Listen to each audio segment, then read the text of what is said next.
So this is going to be an installation video of a cold air intake on a 6th gen V6 Camaro. So I'm going to unbox it, show you what's in the intake box, and then I'll show you how to take out the old air box and install the new one. But make sure you check the description because it's going to have the timestamps so you can skip around the video to whichever part you need.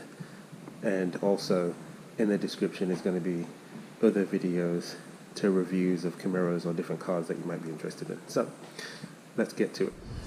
So I got my filter from eBay. It was $120, which I think is a good deal. And as you can see, it's an air filter with the heat shield. And these are full instructions for it, which is good because a lot of air filters you don't get that. You get the nice big cone, and it is dry, so you don't need oil for it. And then you get all the couplers and the links and the bolts, and then you get the intake pipe, which as you can see I got as candy red to match the hot red color of the Camaro size. And that's the part that the mass airflow sensor goes into. So without further ado, let's go ahead and remove the old stock intake and get to installing the new one. Okay, so the first thing you need to do is you need to remove the engine cover, and there is a little screw down here. Let me move the light so you can see it. You've got to remove that first.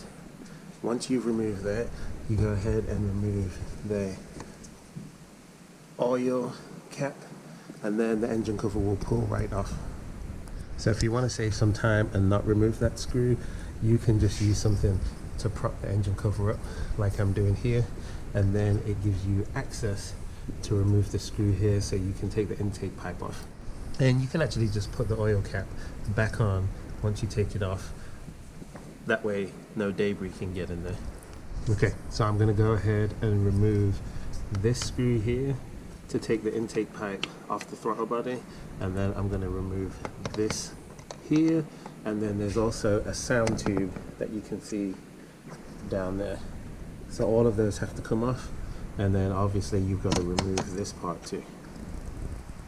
So basically there's 3 screws up here that have to be removed first. Okay, so I've already loosened the screws now. The sound tube has a plastic piece that you need to squeeze, and you just squeeze on either end, and then it comes right off. There you go. Super easy. You don't have to squeeze very hard at all. And then you've got to remove these little clips too to get all this stuff off. So okay, I finally got this piece out, which is going to be replaced by the red piece, which is going to be less restrictive. This part here was a little bit difficult to get off, but I did it in the end. Okay, now before you remove the air box, you want to go ahead and disconnect the mass airflow sensor. There is a little clip on the back side. You lift that up, and then it should just pull off. Okay, so the next part is you want to remove the air box.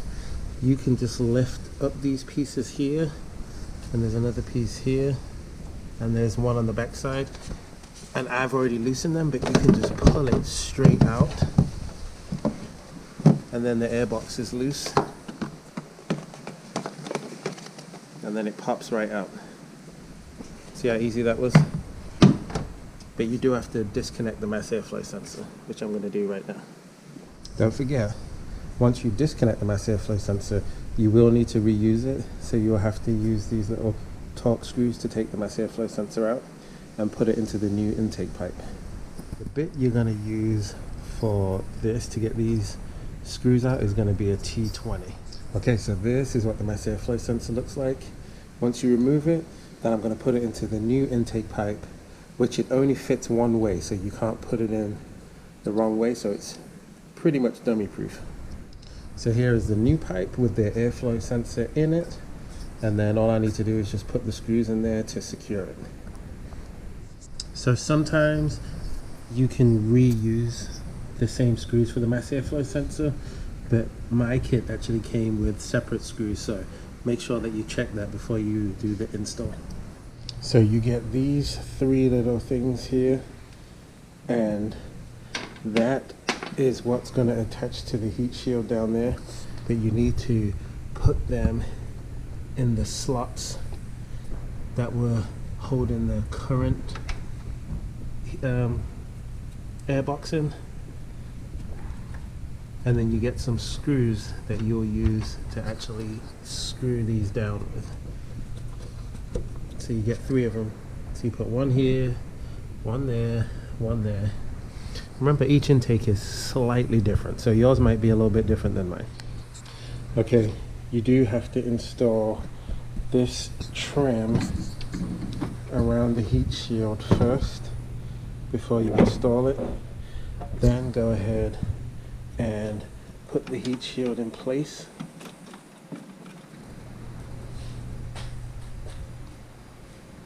And then you're going to use these screws and washers to bolt the heat shield down onto these two brackets down here. And it's super easy. Okay, so this is what the heat shield looks like when you've got the rubber piece around it and it's all installed.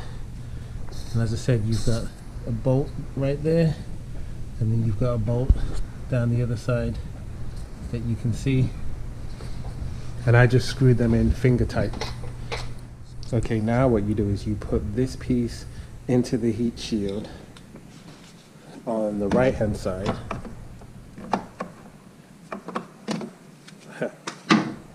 and then this piece is going to go on the left hand side, and you've got to couple the two together.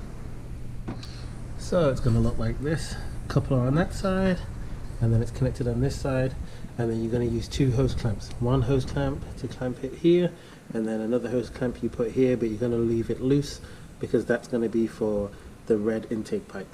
You also get this bracket and some more screws. You get two more of these, and this is going to secure this piece of the intake on here. And I'll show you what that looks like. So as you can see, there's a bolt on this side, and then there's a little bolt on that side.